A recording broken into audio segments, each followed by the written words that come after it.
Hi, everyone. I'm Shaheen from The Content Mix, and I'm excited to be here with Tom Kerkhof, Global Head of Social Media at Navico, which is a leader in marine electronics. Tom works between his hometown of Amsterdam and London, where Navico is based. Tom, so your passion for sailing has opened up a lot of doors for you in your career. Your first position was doing social media for the Volvo Ocean Race, if I'm not mistaken, and that's a sailing race sponsored by the talent placement firm Brunel. Can you tell us a bit about that experience and how you got your foot in the door there? Yes, and to make it even more sort of sailing-y, the reason why I got in touch with Brunel was that I was a skipper. I worked at a rental company in Greece.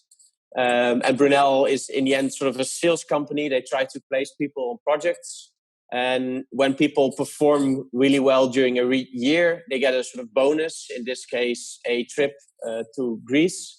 And I sort of got to know Brunel because they were on my boats 2 years in a row. And then I said, well, I really like these people in this company. Don't you have a job for me?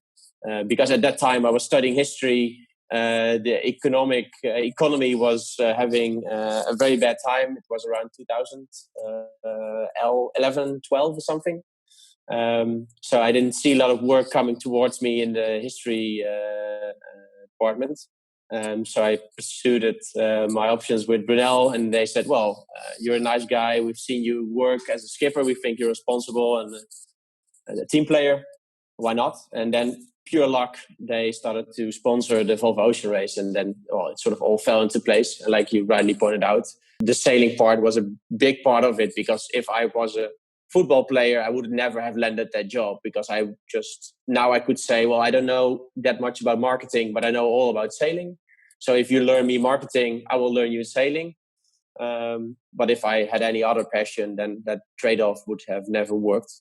So it was actually my sailing background that sort of led me to whatever came after that. Yeah, so interesting. So that kind of goes to the point of content. And I mean, the fact that you're kind of a subject matter expert, I imagine, allows you to create content that really relates with your audience, if your audience is people who are interested in sailing, right? Yeah, absolutely. Yeah, that would be the sole reason why they initially hired me, or asked me to. Well, I pushed to be in the project, because in the beginning it was like, well, these are all very highly experienced professionals, so we're not sure yet what you can deliver. But then I said, well, you don't know anything what I talk about, so let's try it. And then they liked it, and that's. And like you say, it was just because they couldn't sort of write what I could write, because they literally didn't know. And sailing language is so particular. It's not something you just take out of a book, luckily for me.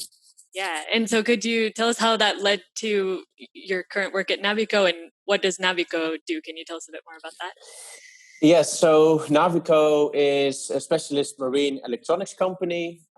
We provide instruments around navigation to find fish. There's sonars, depth sensors, wind sensors. Obviously, there's technology that connects all these units.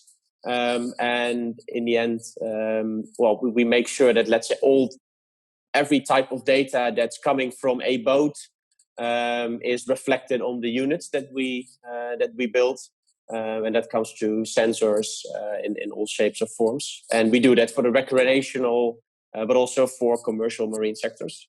But our biggest focus is on the recreational side of things. But you can find us on a small rib from 5 meters, but you also might find units from us on a ferry. Okay, so how does social media play into the marketing mix for Navico? And who's your audience on social media? Who are you trying to reach? So that's fairly complicated, in the sense that Navico is sort of a parent company. There's big accounts, big companies that sort of only talk to Navico because they sell all brands. But we have 4 brands under Navico. So that's Lowrance, that's Simrad, that's B&G, and that's CMAP. And they all have different audiences. So Lowrance is aimed at fishing. So we help people to make units that help them catch more fish. We have Simrad, that's basically for every boat that has a motor. we help them enjoy the day more easily by having units that make it easy to enjoy your day. And then we have sailing equipment that help people, also make the most out of a sailing day with, let's say, a small leaning towards the more competitive side of sailing. That's where the background of that brand lies.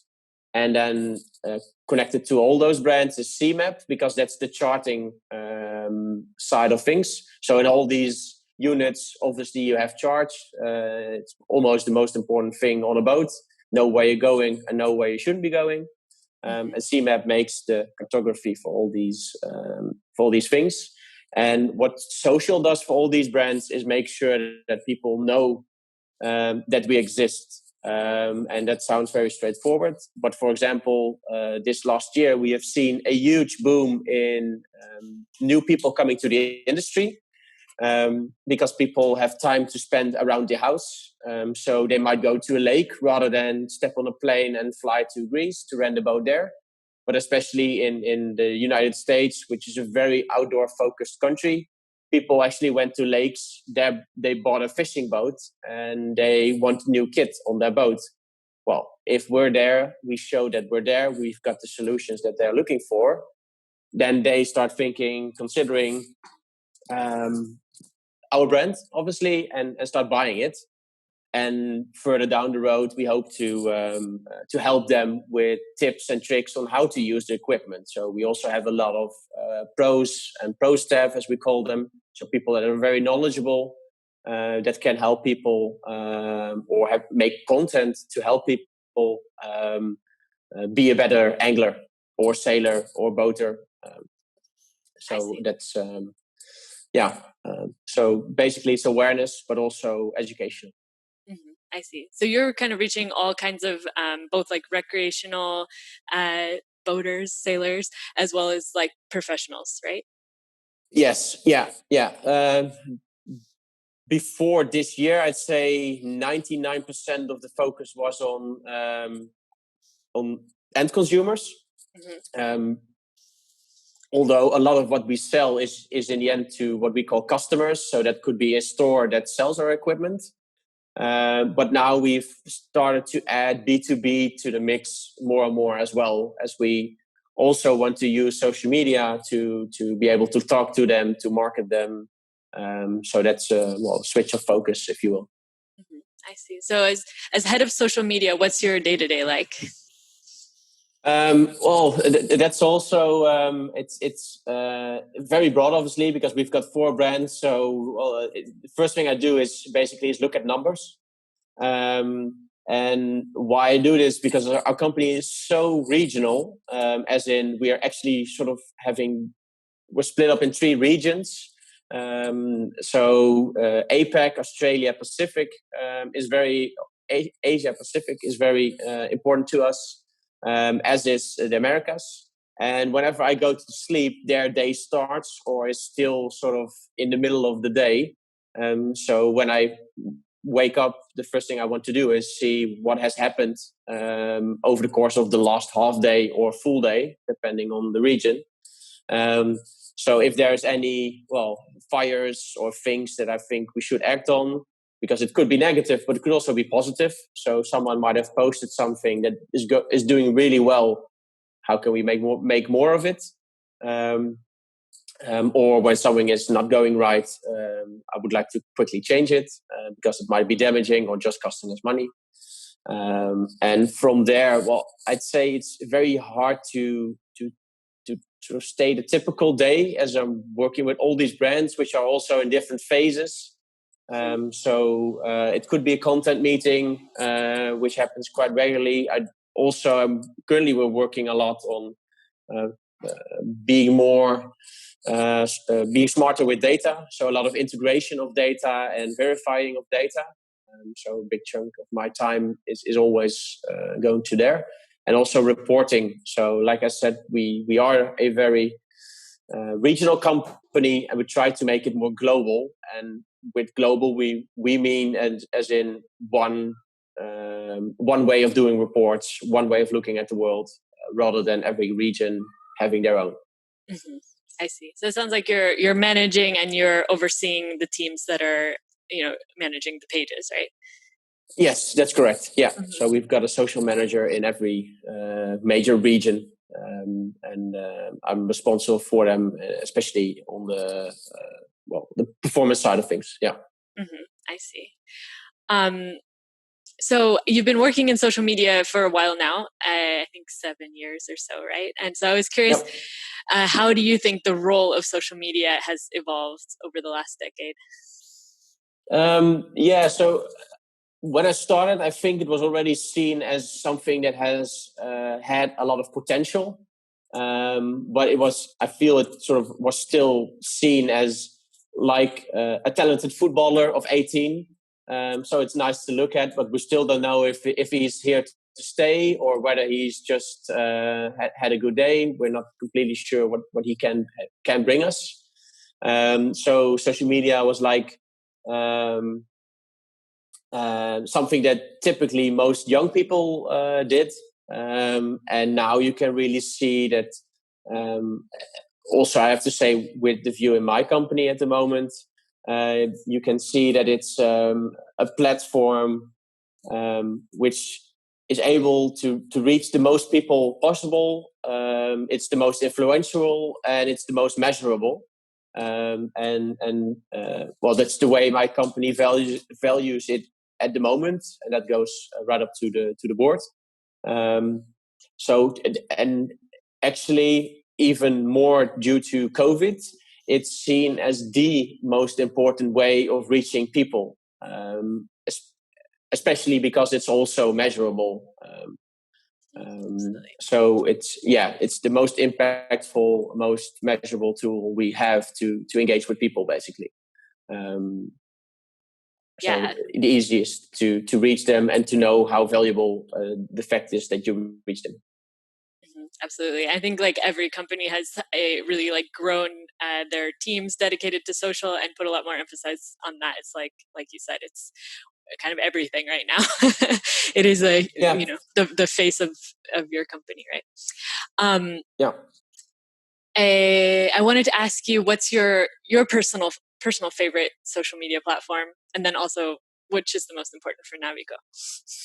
Yeah, well, I'd like the fact that you've split it out, because I was writing it, and when I wrote it down, as in I saw that you also asked for which one do you then use professionally the most. Personally, I like Instagram. I grew up with Facebook, but then for some reason my entire generation landed on Instagram. And for me, I just like pretty things. So I like to look at design, cars, boats. And Instagram provides that place where you sort of can dream away. And more so than Instagram. So personally, I favor Instagram much more than I do Facebook. But for Navico, it's which one's the most important? For Navico, that would be Facebook. At the moment, both it's the biggest platform we have. So we have a total of, I would say, 250,000 followers now. And Instagram is gaining a lot. It's growing a lot faster than Facebook. But if I look at the nature of our industry, then Facebook is always more geared to delivering what we want out of a social platform than Instagram. Because this industry, or the people that are in here, are driven by passion. So you buy a boat because you like it, you go sailing because you like it, you go fishing because you like it. And people love to talk about the things they like. So something like Instagram is really a place where people continuously interact with one another. So, for example, Facebook groups is an amazing invention for the type of audience we have, because people are constantly talking about, how was your fishing day? What can I do different? What kind of tools you use? What kind of tricks do you have? And that just goes on and on. It's just there's Facebook groups with over 25,000 followers that have hundreds of conversations every day. And that's something that it's not possible, or I feel a lot less possible on Instagram, for example, and even YouTube and Twitter. So from a community sense, Facebook is the most important tool we have. Mm-hmm. Yeah, and to expand on that, how are you using communities to engage with your audience? Do you have your own communities, or do you work with others? Well, that's also a shift we have to do. So also a little bit connected to the involvement of social. We're currently in the process of hiring people for service specifically for social. And one of the plans is that they will also proactively engage in conversations. So the plan is that they will also start to interact, for example, in these Facebook groups. They are not belonging to us, but we have these, people that are sort of connected to us, which have started these Facebook groups. So I wouldn't say that we own them, but we are very closely related to them. So we want to use them more to help people more. Partly because they are asking questions on Facebook and they're not doing it accidentally, but because they want to be there. But also we like to bring down the volume of phone calls and hope to educate people before they start asking questions. So hopefully we end up with people that are more educated by seeing content so that they don't have to ask questions that can also be found in these communities. So education would be the main focus, I'd say, of these communities, both in making sure that they don't have any questions left, but also in making sure that they can make the most of their equipment. Because if they learn from a pro how to use it, they will be much more happy customers than when they get it and they have no clue how to use it. Absolutely. Yeah, I'm a big fan of Facebook groups. I'm an addict. I'm admin of a lot of groups, so also including the content mix group. Nice. Yeah, it works pretty well. And they're really powerful. Yeah, you can do a lot with them. And I also wanted to ask you if you have an example of something that's worked really well for you on social media, I guess, besides the groups. Yeah.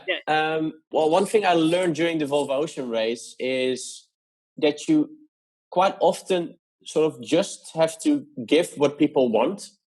And that sounds fairly odd, I guess. But what I, for example, saw is that we, in the middle of the race, one of the races, we were far behind. And from the middle on, we started to pick up the pace and we really did a catch up towards the leaders. And this buzz around the fans and the followers came, and every news that we brought was, and we're doing better, and we're doing better, and we're closing the gap. So everyone was getting really pumped up. And at one point, I sort of started to up the amount of content we put out, and I started to become a little bit leaner, meaner. But in the end, when we started looking at what content did the best, that actually was the content that performed the best. And even in the top 3, I remember, is a screenshot I just took from my phone, which is basically just a screenshot of the current standings. Because during a race, these boats are obviously chasing each other. And I made a screenshot of where we were 0.1 kilometer ahead of the previous number one. And I just posted that and people went absolutely nuts on that. So every now and then you have these discussions. Should it be polished? Can we make it more branded? Can we really put this out? And every now and then you just have to go with it. Feel the flow, I'd say. Know what the audience wants as well, because you could also do it and people feel like, well, you're really downgrading this brand. But I really learned that every now and then you just have to go with it. And give the people what they want, and you can't do that weeks on end or 5 times a week. I'd say there needs to be a situation, but sometimes you're really missing. If you don't, you might miss that moment. Just like when you win a championship, there's only sort of one perfect minute where you can post it, and if you don't do it then because your design team is not ready yet and the photo is not perfect enough, you're going to lose half of your reach just because someone else will put it up or the news is already fading. Yeah, that's interesting. So like timely content is important in your industry, sounds like. Yeah, and then that I would say that translate then also as in knowing your audience, as in what makes them tick. And you have to know that in particular brands or particular accounts that you have, in this case, sporting, it is about time. So if someone scores a goal, you should report it then and there. You can't say after the game, here's a very polished video of that moment. Maybe when it's a fantastic goal, you can, but typically the only value lies in the fact that it's here and now. Yeah, and I guess if it's breaking news, like your audience is going to understand that it's going to be more raw content, but yeah, and this is sort of difficult every now and then for especially for corporate companies to accept, because it's not a polished press release, and well, it might even mean that there's, I don't know, spelling error there because it needed to be up as quickly as possible rather than as perfect as possible. Right. And well, bigger companies tend to be more risk averse, so they don't like that every now and then. Yeah, makes sense. So your role is global, meaning you work with markets around the world. How do you make your content resonate in different geographies? Yeah, good question. Because that's, I guess, always one of the biggest problems. People in the global office sitting high up in their towers, thinking they know how the world works, and then the regions come in and say, "Well, that's not actually how the world works." So we are also very aware of that challenge. So we work closely with the regions, and since the regions always have been they've been the starting point, and they are the strongholds of our connection to the market. So what we typically do is we work with them in creating content. So we might come up with a concept. They might also shoot it down. But also in the creation the actual creation of a video, they might say, we need to have a different background than you planned in the US, because in the US people are fishing on lakes, for example, and here people are fishing on the sea. So you can't come to us with a video that shows people fishing on lakes, because we don't have people fishing on lakes. Mm-hmm. So that's a continuous conversation that needs to happen. And that's, I guess a lot of that already sits in making early plans. So we already know that the complete market at any time is sort of, for example, focused on a particular type of fishing, particular type of sailing. And then I have social managers in every region, so they then help with wording it in that market, because they also have different words. So in the US, they talk about anglers. In Australia Pacific, they, for example, say fishos. So even just those words sort of show that would show to an audience that this company knows what they're talking about, because they refer to me as I'm referring to my fellow anglers or fishers. Yeah, super interesting. There's so many details you don't think about if you're like not in the context. So yeah, sounds absolutely. Super valuable to have those local people on the ground. Yeah. So I wanted to go to the recommendations part of the interview. Could you tell us what's your favorite app at the moment and why? My favorite app would be UseCam. It's a tool that we've been start using since September now. It tracks all conversations across the internet and social media. You use a query to find them, and what they then do is use AI to determine the sentiment of these conversations. So meaning that whenever there's a conversation, the AI will be able to say people are being positive about your brand and people are being negative about your brand. And they have a lot of nice tools to even categorize it. So they're even able, the AI is smart enough to say, this is a complaint about design, or this is a complaint about customer service. And they will categorize it. So once you've collected enough data, you will almost be certain to say, actually, we need to invest more in customer service, because 80% of all the negative comments are about customer service, and only 5% is about design. So, if you were then to say, how do I spend my money as a company? Then we might advise, don't hire an extra designer, but do hire someone for service. Yeah, and that's a perfect tool for this. Yeah, I know there's a lot of software companies trying to figure this out. So that's super interesting if there's one that's like actually doing it well, like social listening and drawing conclusions based on yeah, but we just switched, and I have to say they are also very well in tracking, even across languages. So I have now started to learn a little bit of Russian, although Google Translate helps me with it. But even a country like Russia is for us a big market, but they also tackle it. So the biggest advantage is also that they track a whole load of channels. Awesome. Definitely going to look into that Yeah. one. And then what's a source of professional inspiration for you? Or inspiration in general? Malcolm Gladwell I find very inspirational.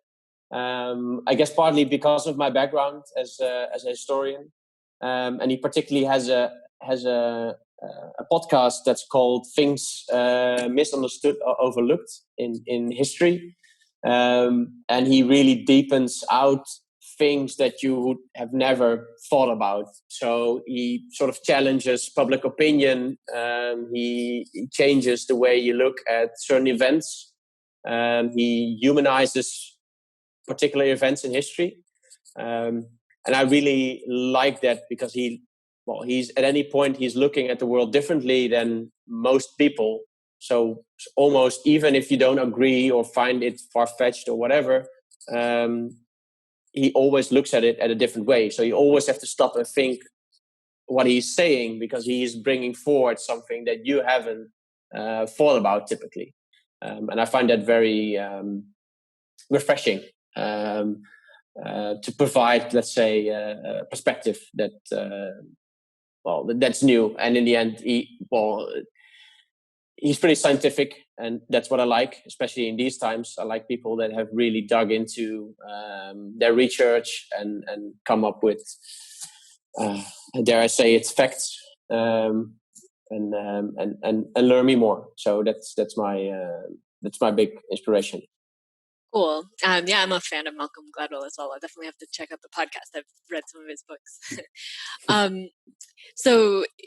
And then lastly, just wanted to ask you about if you recommend any industry group or event. Yeah, so in the Netherlands, although it's aimed at, I think, EMEA, and this year possibly global due to it being digital, and I'd say the Next Web. It's a very big event where, all types of industry leaders, inspirators around digital content, also IT, I'd say, gather and share their knowledge. It originated in Amsterdam, so that's why I'm familiar with it. But I think it's one of the more they challenge the way these events are typically done a little bit. So it's not so stiff, I'd say, as some of these events can be, where it feels more like a lecture, and this feels a little bit like social, a little bit more engaging.